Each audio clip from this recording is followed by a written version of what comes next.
Is purple dragon Lamium invasive?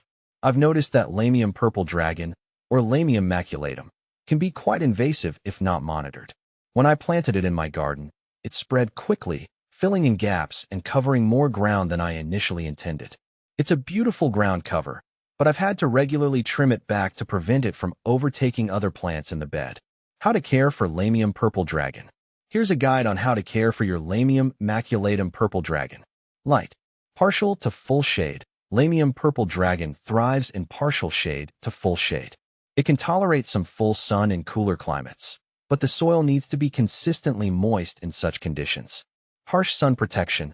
Avoid harsh afternoon sun, especially in hot climates, as it can scorch the leaves and hinder growth. Watering. Moist but well drained. Water your Lamium purple dragon regularly to maintain consistently moist soil but not soggy conditions.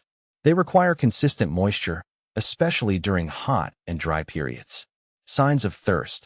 Wilting leaves are a sign that your plant needs water. Soil. Drainage is key.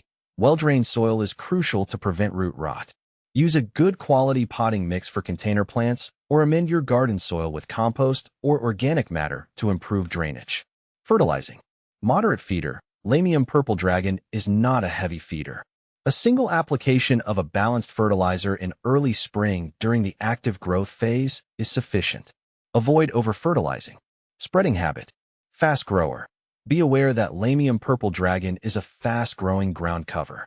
You may need to divide or trim it occasionally to control its spread. Pruning. Optional but beneficial. Pruning is not strictly necessary, but can be beneficial for maintaining size and shape. You can cut back stems by about half their height after flowering, typically around late spring or early summer, to encourage bushier growth. Remove dead, diseased, or damaged foliage throughout the growing season. Winter care. Mild climates. In mild climates, USDA zones 7 to 9, Lamium purple dragon is generally evergreen. Colder climates. In colder climates, USDA zones 4 to 6, the foliage may die back in winter but will typically return in spring. You can apply a layer of mulch, 2 to 3 inches thick, around the base of the plant in fall to protect the roots from freezing temperatures. Pests and diseases. Generally resistant. Lamium purple dragon is generally resistant to pests and diseases. However, watch for common garden problems like slugs, snails, or powdery mildew. Natural solutions. You can use organic methods like beer traps for slugs/snails or neem oil for powdery mildew, if necessary. Additional tips. Lamium purple dragon is a low-maintenance ground cover that adds beautiful color and texture to your garden. Its attractive purple foliage and lavender flowers provide visual interest throughout the season. It can be a good choice for borders, walkways, or underplanting trees and shrubs in shady areas. Is Lamium maculatum purple dragon an annual or perennial? In my experience, Lamium maculatum purple dragon is a perennial. Every spring, I see it come back, filling my garden with its vibrant purple blooms and variegated leaves.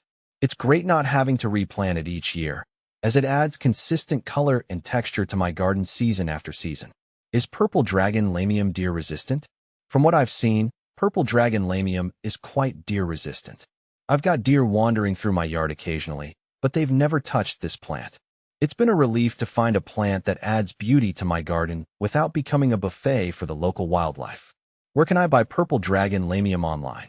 When I wanted to buy purple dragon Lamium online, I found several options. I've had good luck ordering from plant-specific retailers like Proven Winners and Bluestone Perennials, as they offer a variety of healthy plants. I also checked larger online marketplaces like Amazon and eBay, where I found competitive prices and a broader selection.